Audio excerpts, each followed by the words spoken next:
Welcome to the So Why podcast with Step Care Solutions. So, why are we excited about Step Care 2.0? SC 2.0 is an innovative and transformative model for mental health and substance use healthcare that leverages collaborative efforts and technology to transform systems for better access and outcomes. And SCS exists to help organizations and communities reframe, rethink, and redesign the delivery of mental health services through flexible, open access, recovery-focused approaches. On this podcast, we explore issues and challenges, as well as ideas and solutions around how to create person-centric systems that are holistic, accommodating, and thoughtful.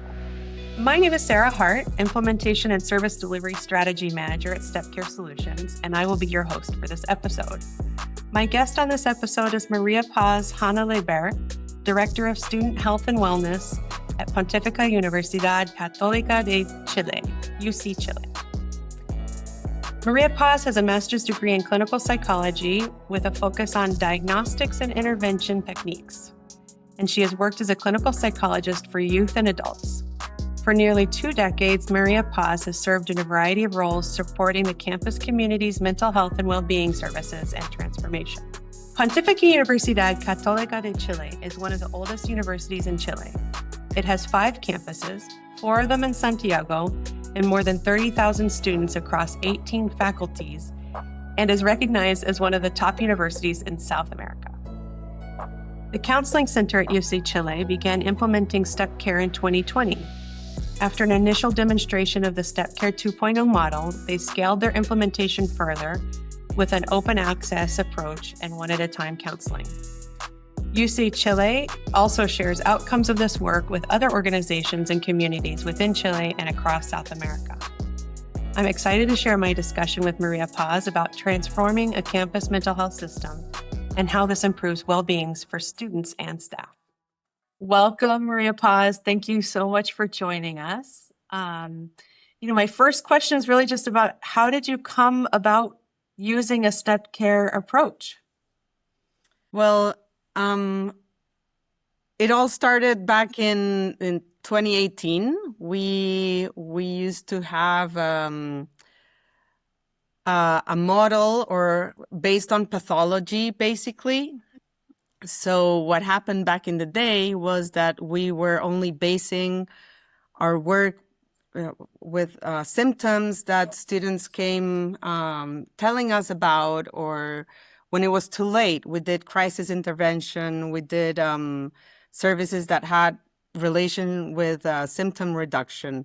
So that led us to receiving our students when they were not good anymore, when they were feeling down, when they had sleep disorders, when they were already missing class.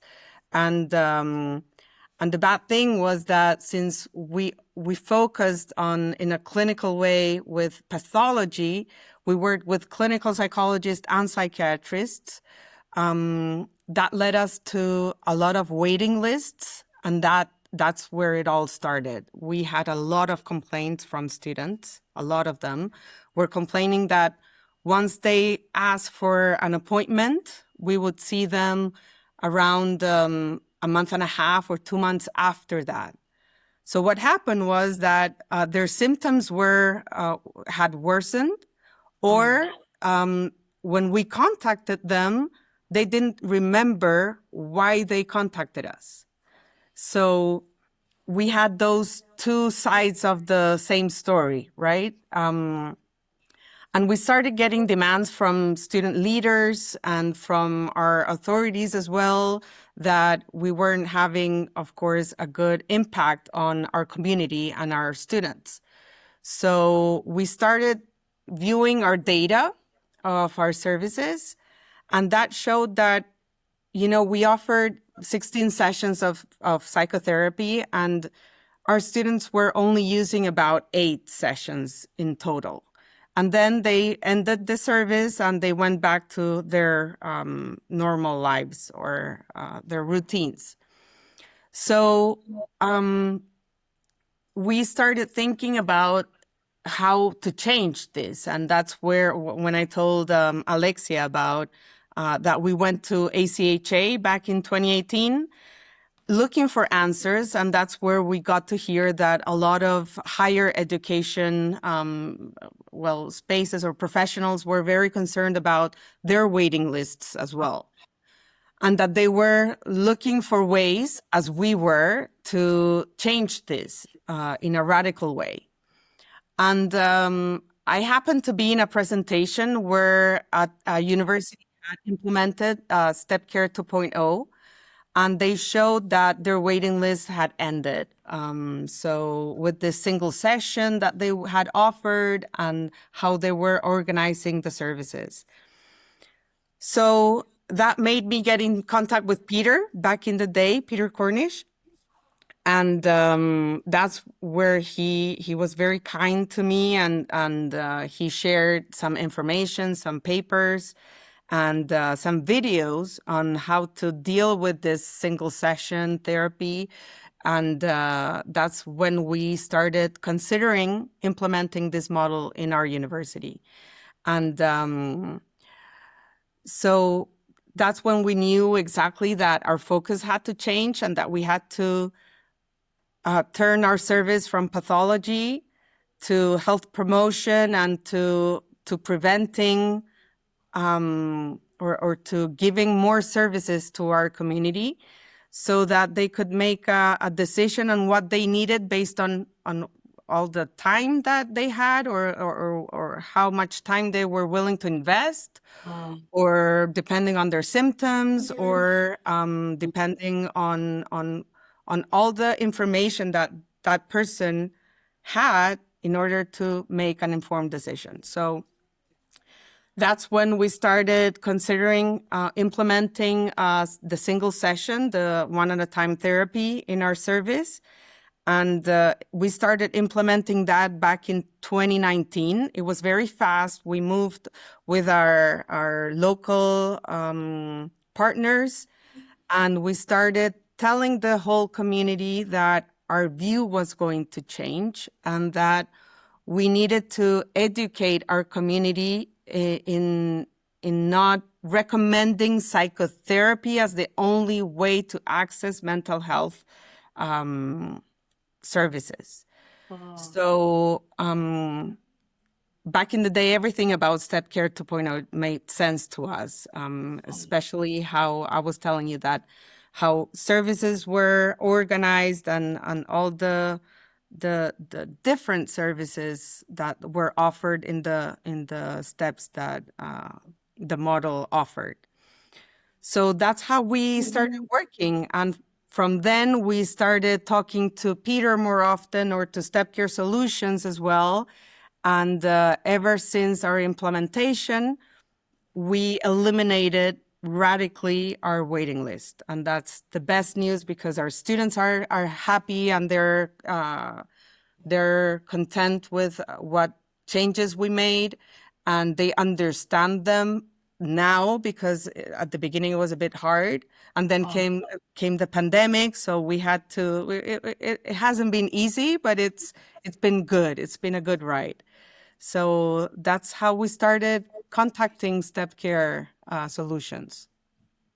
That's incredible. I'm so happy to hear that ACHA was the place where you heard about Step Care 2.0. You know, you and I met there for the first time in person this year. So, you know, it's fun to think about, you know, what is that, 6 years later or something, that we're still connected to ACHA and learning from each other, because I know that's why I go, is to say, what is everybody else doing? What's working? And I know around that time, Step Care 2.0 is really starting to get some traction, and people were saying like, hey, yeah, this might have something in it. There's something here that could help us. So that's amazing.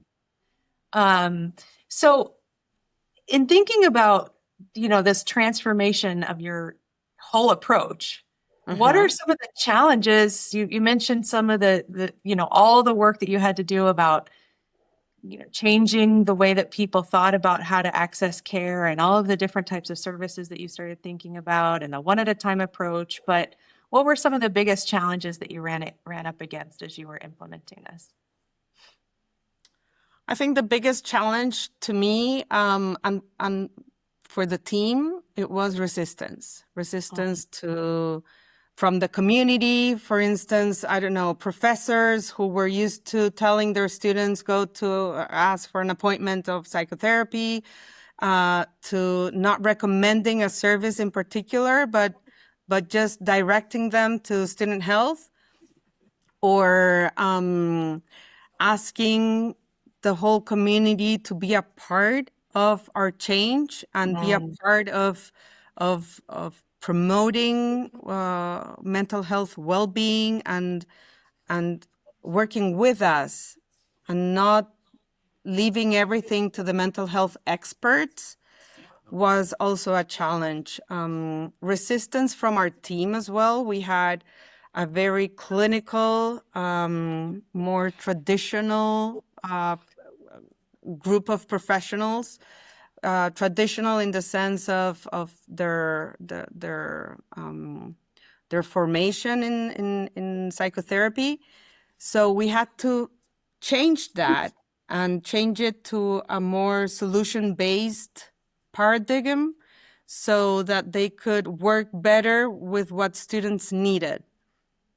And that change in the focus from you are the professional who tells the other person what you need best, from listen to who is in front of you and understand their needs, was one of the things that was most difficult for us in our culture, and specifically in our team. Yeah. And I was curious about that. You mentioned in your culture, because of course, Step Care 2.0, Dr. Peter Cornish was in Canada when he created this model, and it's based in kind of an evolution from a UK step care model. But there you are in Chile. And so Right. what are some cultural considerations or adaptations that you incorporated into your implementation? Well, first, in cultural considerations, I think you also we took a lot of time, like looking what led us to the waiting list and what happened to us in particular. We looked at the health system in our country to know what difficulties we were having in our country, in order to know what we as a university could do, and what we were not willing to do as a higher education institution, leaving the state's responsibility outside, and just understanding that we are in education and we're not like a mental health clinic per se. So we had to do that revision, and the only cultural adaptation that we had to do was go slow, and involve the community, involve the students, involve the authorities, our president, and our directors, our deans in what we're doing. And we went very slowly with every change that we did. And that helped us in them understanding that there was a logic behind what we were doing, and the services were very good received by students, and having that with evidence and showing them was something that was very necessary for us. So those were the main things that we had to do. In particular, with the model that we have adapted to our university, we took out the crisis intervention part because of how we're built as a university. It's another team that does that, attention.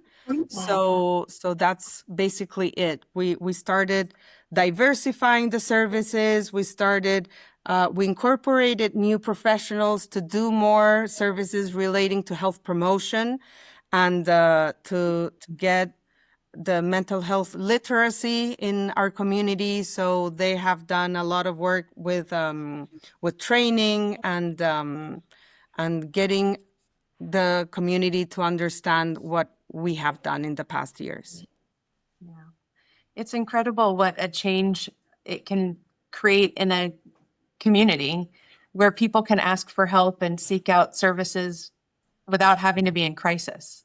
And Right. so being able to say, yes, there are times when there are crises, and Right. we need to have a group of people that can be available for that.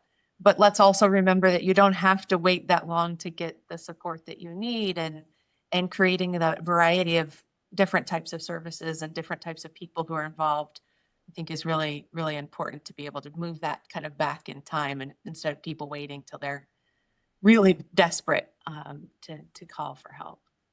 Yeah. What you're talking about is making me think about the Okanagan Charter. So, Okay. for the past decade or so, so many post-secondary institutions and universities have been guided by the Okanagan Charter. The Okanagan Charter, an international charter for health Yeah. promoting universities and colleges. So in that charter, it has two calls to actions, to embed health into all aspects of campus culture across the administration, operations, and academic mandates, and to lead health promotion action and collaboration locally and globally. So I hear that in what you're talking about now, but has your university, as you've worked more in the Step Care 2.0 model, has that supported moving to that whole campus approach as Absolutely. outlined in the Okanagan Charter?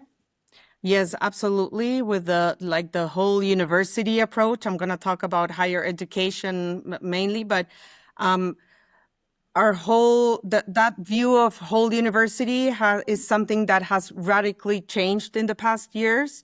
Before, we were a service that was very was like behind doors. Nobody really knew what happened when students came to see us. And now we are talking about how to embed mental health and promote health in general, not only in students, but in the whole university, in staff, in faculty, in students, and how we relate to one another, and when do we meet with each other. And when we're talking about academics, how do we think about mental health when we're doing a program, or when we think about evaluations? So we're trying to focus or have a lens. It's important to have that mental health lens when you think about a mentally healthy community.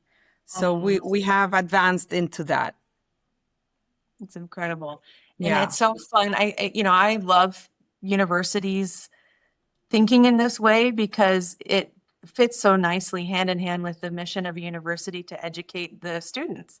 And Yeah. part of education too is about how to take care of yourself and how to be well. And that includes, of course, mental health, physical health, but also just community well-being in general. So I think Right. it's a beautiful way that universities can also educate people about how to be well. Right. And so Yes. where are you now in your implementation of or in your transformation of the university? Where are things standing now at your university?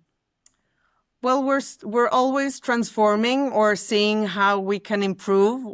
We do a lot of we're getting a lot of data from what we're doing, and we're also doing. We're asking our community what actions in concrete they're offering to their students, in particular per faculty. We're advancing into training them as well in order to leave or install capacity in their teams for them to handle or deal with different situations that they have to face daily. And we are just trying to see how we can train the new professors and the new staff that comes in regarding our model, regarding the view that the university has in mental health and well-being as well. So we're also talking to our new authorities about the importance of mental health, which is also, I think that's something that has to be considered when you talk about making a huge change in your culture, because that change should be top down. Many things that we had done in the past were always from our initiative or motivation, but but we need someone who is conscious about the benefits that you can have when you deal with our students' concerns, and how that also helps us with retention or student retention, you know. Oh, So that we're thinking as a university on how to always improve. But as a team, we had just started. We were trained with step care solutions we did a training for the one at a time therapy supervision. So we're now in that, generating that safe space among our team. So that's where we are right now. We are maintaining everything from our model, but and improving some things that need to or can change. yeah. And I really appreciate you talking about the requirement of having some leadership at the top or in positions of power to say, this is how we're going to do it here, and really Mhm. holding not only the staff of the counseling center or the people in charge of health or mental health accountable, but the whole university, because of course Right, those positions can really help with getting faculty and other staff on board for this culture change that's happening within the whole community. right, Because of course they need to be involved. And when it's only coming from one place, sometimes then you're bumping up against those barriers. But having right, somebody who's supporter in a position that they can speak to the whole campus, I think is really important, or the whole community. right. And so when you think about the change that you've done from the university's perspective, or that leadership perspective, what do you think is, or what would they say is the biggest value of having this open access model that's student centered, having the Step Care 2.0 model? The value, I think it's, you know, being able to receive early support and easy access. When they see this as a barrier, you lose people. So I think, at least for me, that's been the biggest value of having this model with us. Absolutely. And, it's so hard to ask for help. And so that's why so many people wait till they're in crisis. Right. But even when people are brave enough to ask before they're in crisis, we really want to honor that when they ask, that's a big step they're taking. So let's be available at that moment in time to support them with the Yes. support they might need. I remember when we were first talking about implementing this model, there was something that Peter mentioned, that it was that a person shouldn't wait so long to meet someone or meet a professional regarding their mental health. Mhm. And that stuck in me and in many of us. And we work daily to be able to think about how we can make their access to ask for help or to reach out to someone, not even us, to anyone in our community, the best way possible. Mhm. So that without so many assessments or having uh, uh, open hours for them to come and see us and know what to do if we're not here. It's just making it easy for the person to choose what service or what type of information they need to receive for them to make a decision. Yeah. And to me, also another value is taking out the pathology from the scene and concentrating on the strengths that the person has, and knowing that you can talk about other situations that they have faced and how they have done it, and empowering people to know that they should also know best what they need is something that is very valued by students. Yeah. Amazing. I have a real passion for university-based mental health support because like I was saying about the education of how to take care of yourself as a Yeah. person, but also because in your early 20s, you're really looking for how to do life. And I think it's such a gift that people can experience to have access to professionals, but also peers and other people around the university to talk about how to take care of their emotional well-being at the age of 20, 21, Yeah. 22, instead of waiting until later in their life. So it's a real gift to give to the community too, in my opinion. So what's inspiring you about these changes that are happening in your university? What inspires me about the changes is that we have made an advancement in how we're working as a community. We're involved in some faculties decision making, or they involved us when they are concerned about some students and asked us for our opinions in order to assess them more than them sending them to us. So that's been very good to see that they understand. Not all of them, of course, but most of them understand that they are also a part and can be very meaningful in the process of someone's well-being. So that's been very interesting to see how the good reception that we have gotten from different teams around our community. And it's also good to know that we have also gotten the message to students that they should be concerned about their wellness and their mental health and physical health as well. And being able to listen to them and generate more autonomy in their decision making is also very inspiring. Yeah, thank you. And so if you imagine the listeners who are listening to this conversation now, they might be in a university setting or some other setting.